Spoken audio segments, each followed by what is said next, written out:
Hello everyone, कैसे हैं आप सब। कंबाइंड स्टडी पॉइंट के यूट्यूब चैनल पर मैं रवि जांगड़ा स्वागत करता हूं आप सबका। तो जैसा कि आप सब जानते हैं, हमारी क्लासेस जो है प्रॉपर वे में हो रही हैं और आज के शेड्यूल के हिसाब से हम लोगों की बिज़नेस लॉ की क्लास है, ठीक है। और ये हमारी क्लास नंबर फर्स्ट ही है ना। इससे पहले भी क्लास नहीं हुई है। तो बिज़नेस लॉ की फ़र्स्ट क्लास है बच्चे, जिसमें मैं आपसे सिलेबस डिस्कस करूँगा और थोड़ा सा हम चैप्टर भी डिस्कस करेंगे, चैप्टर नंबर 1 जो आपका है, ठीक है। तो अगर आप चैनल पर नए हैं तो चैनल को सब्सक्राइब कर लीजिएगा, ठीक है।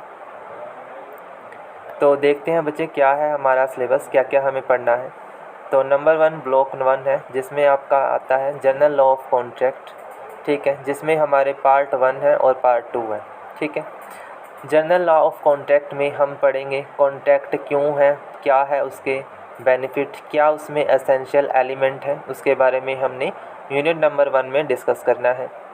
देन आपका ऑफ़र एंड एक्सेप्टेंस, यानी कि ऑफ़र क्या होता है, किस तरह से कोई भी ऑफ़र एक कॉन्ट्रैक्ट बन जाता है, किस तरह से उसकी एक्सेप्टेंस होती है। पहले तो कोई प्रपोजल होगा, उसके बाद उसको एक्सेप्ट किया जाएगा, देन वो क्या बनता है, एक एग्रीमेंट बनता है। तो उसके क्या क्या प्रोविजंस हैं वो हमें यहाँ पढ़नी है। देन है हमारे पास कैपेसिटी ऑफ पार्टी, यानी कौन कौन पार्टी हैं जो आपके कॉन्टैक्ट में आने के लायक है। माइनर को कॉन्टैक्ट में आने से क्यों रोका जाता है, एक अनसाउंडेड पर्सन को क्यों रोका जाता है, कौन कैपेबल होता है, उसके बारे में जानेंगे। देन है फ्री कंसेंट, यानी कि जो हम सहमति लेते हैं, एक्सेप्टेंस लेते हैं, वो फ्री ऑफ कंसेंट होनी चाहिए। एक्सेस में या प्रेशर में आकर कोई कंसेंट हम नहीं ले सकते। इसके बारे में जो प्रोविजंस है वो यहाँ पर हमें पढ़नी है। उसके बाद हमारे पास कंसीडरेशन का टॉपिक आएगा। कंसीडरेशन एक पर्टिकुलर अमाउंट होता है जो एक कॉन्ट्रैक्ट में पे किया जाता है, ठीक है। देन आपके पास वॉइड एग्रीमेंट, कंटिजेंट कॉन्ट्रैक्ट, इनके बारे में हमें डिस्कस करना है। परफॉर्मेंस क्या होता है, डिस्टेंस क्या होती है, ठीक है। रेमेडीज़ क्या है, अगर कोई कॉन्ट्रैक्ट ब्रीच हो जाए, बीच में अगर टूट जाता है, उसमें उसको क्या अगर वायलेशन हो जाता है तो क्या उसे बेनिफिट मिलेगा, रेमेडीज़ मिलेंगी। तो इसमें हमें यही देखना है, general law of contract, consideration, void agreement, contingent agreement, ये सब हम डिस्कस करेंगे। देन हमारे पास स्पेसिफिक कॉन्ट्रैक्ट आ जाएंगे, जैसे contract of indemnity, contract of guarantee, इनके बारे में प्रोविजंस आएंगी। बेलमेंट और प्लेज क्या होती है, एजेंसी का कॉन्ट्रैक्ट कैसे बनता है, वो हम देखेंगे। देन हमारे पास आता है पार्टनरशिप, उसका डेफिनेशन, कैसे रजिस्ट्रेशन है, क्या प्रोसीजर है, उसके बारे में जानेंगे। Right, duty and liabilities of parents, ये हम देखेंगे। डिसोल्यूशन ऑफ पार्टनरशिप फर्म, इसके बारे में जानेंगे, ठीक है।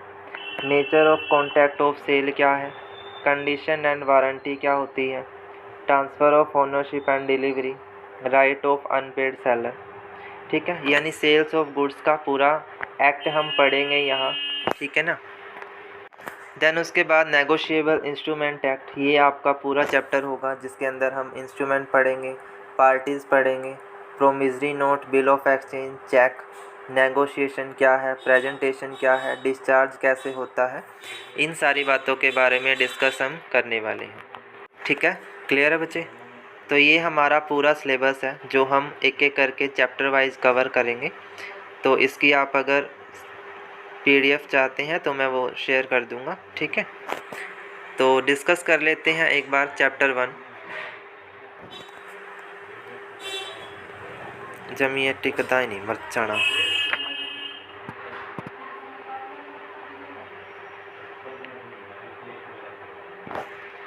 ठीक है भाई।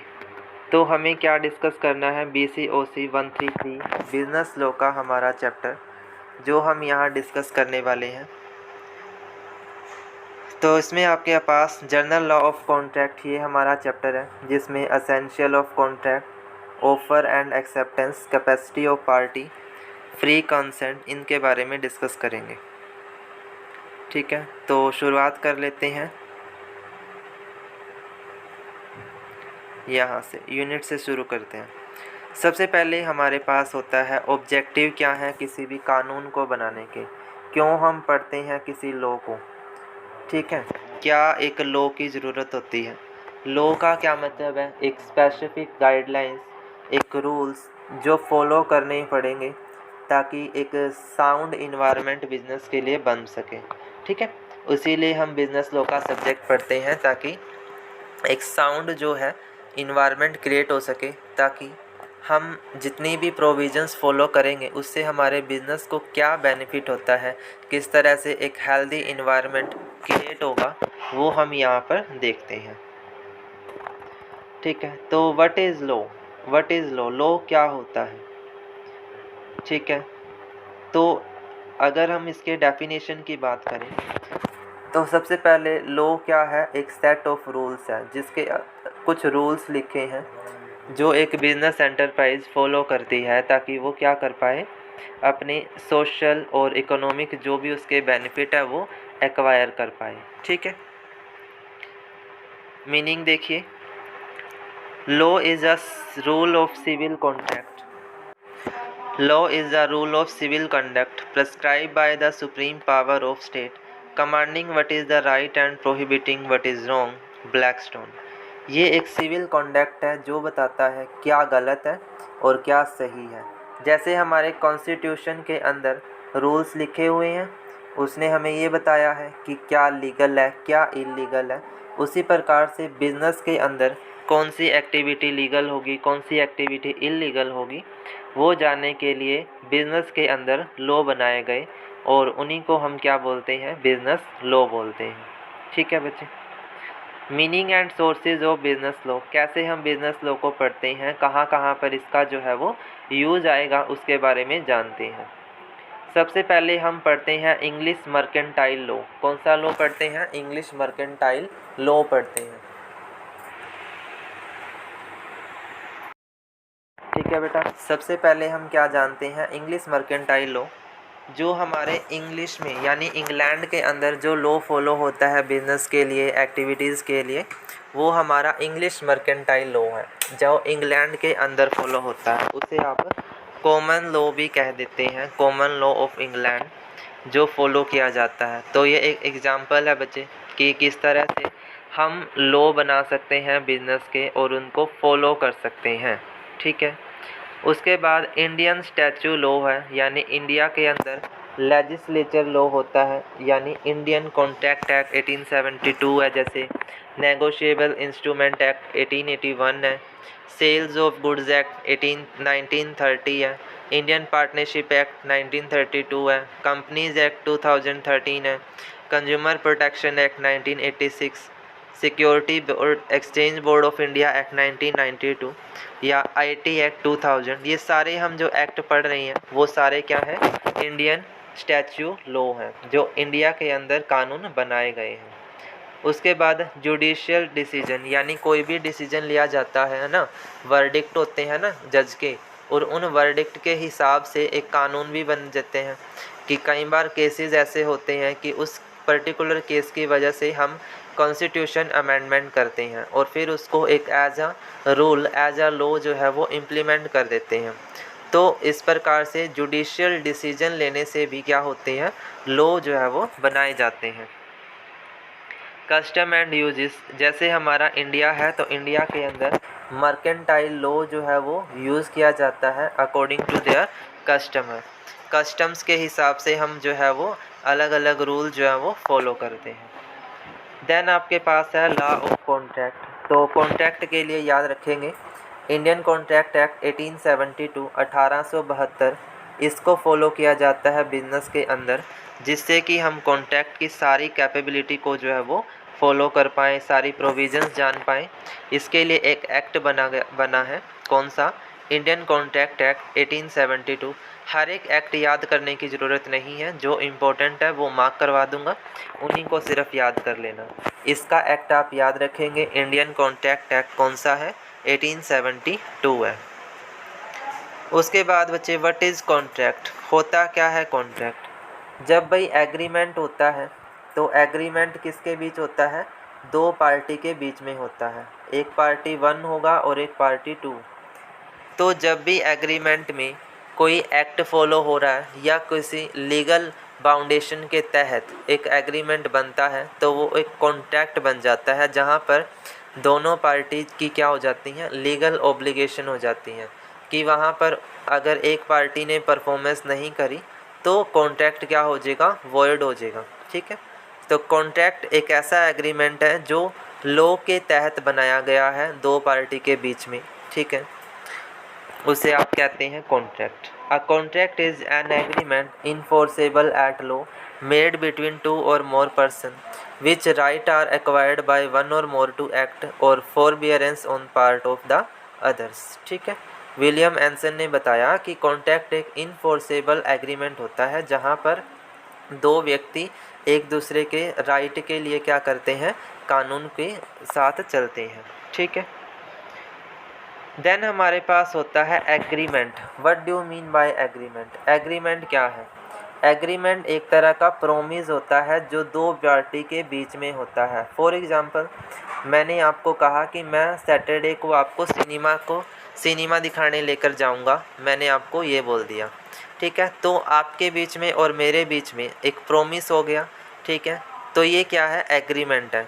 अब इसके लिए अगर मैं आपसे मुकर गया, मैंने कहा कि नहीं भाई आज तो हम क्लास लेंगे, सैटरडे है तो हम आज मैराथन क्लास लेकर के कंप्लीट करेंगे काम, बट यहाँ पर आप जो है मुझको कोर्ट में नहीं लेके जा सकते क्योंकि यहाँ पर सिर्फ़ और सिर्फ एग्रीमेंट हुआ है। ठीक है, बट अगर इसको लिखित में लिखा जाता, ठीक है, तो वो क्या होगा, कॉन्ट्रैक्ट बन जाएगा, तो वहाँ पर आप मेरे से पेनल्टी ले पाओगे। ठीक है, एग्रीमेंट और कॉन्ट्रैक्ट में माइनर डिफरेंस यही है कि एग्रीमेंट को लॉ के हिसाब से इन्फोर्सेबल नहीं है और कॉन्ट्रैक्ट जो है वो लॉ के हिसाब से बना होता है। Agreement is equal to offer plus acceptance, कि पहले मैंने ऑफ़र दिया और आपने उसको एक्सेप्ट कर लिया, तो वो क्या बन जाएगा, एक एग्रीमेंट बन जाएगा हम दोनों पार्टियों के बीच में। ठीक है, बट एक्सेप्टेंस अगर नहीं हुई तो एग्रीमेंट क्या हो जाएगा, ख़राब, एग्रीमेंट नहीं हो पाएगा। दोनों पार्टियों का कंसिडरेशन होना बहुत ज़्यादा ज़रूरी है और दोनों का कंसर्ट होना ज़रूरी है कि हम इस एग्रीमेंट को करना चाहते हैं। उसके बाद लीगल ऑब्लिगेशन। लीगल ऑब्लिगेशन कब बनती है, जब कोई भी एग्रीमेंट इनफोर्सेबल बाय लॉ हो, कोई भी ऐसी ऑब्लिगेशन जो कानून की दृष्टि से क्या हो, इनफोर्सेबल हो, तो उसे आप लीगल ऑब्लिगेशन कह देते हैं। जैसे for example, an agreement to sell a scooter for the 20,000 is a contract because it give the rise to obligation enforceable by law. अगर हमने सेल करा है 20,000 रुपये में कोई भी सामान, तो वहाँ पर एक लीगल बाउंडेशन बनती है कि हम उससे पेमेंट रिसीव कर सकते हैं और उसको कोर्ट में लेकर जा सकते हैं, है ना। अदरवाइज़ तो अगर सिर्फ सिंपल प्रोमिस की बात होएगी तो वहाँ कॉन्ट्रैक्ट का रूल जो है वो इम्प्लीमेंट नहीं हो सकता। ठीक है ना। तो लॉ ऑफ कॉन्ट्रैक्ट में मेन बात यही है कि वहाँ पर दोनों पार्टी की ऑब्लिगेशन बनती है और एक पार्टी दूसरी पार्टी के लिए रिस्पॉन्सिबल होती है कि उसने वो काम जो है वो करना ही करना है। ठीक है, और वहाँ कानून भी जो है वो आ सकता है। तो अगर हम इनके डिफरेंस की बात करें तो एग्रीमेंट में क्या होता है, ऑफ़र और एक्सेप्टेंस, कि एक व्यक्ति ने ऑफ़र दिया और उसको एक्सेप्ट कर लिया गया तो वो एग्रीमेंट है। बट उस एग्रीमेंट में जब हम इनफोर्सेबिलिटी लाते हैं, यानी उसको कानून के रूप से लाते हैं कि कानून में उसको जो है वो दर्जा मिलेगा, कानून की दृष्टि से इनफोर्सेबल है, तो वो कॉन्ट्रैक्ट हो जाता है। एग्रीमेंट में note a create legal obligation. Agreement में कोई लीगल ऑब्लिगेशन नहीं है जबकि कॉन्ट्रैक्ट में होती है।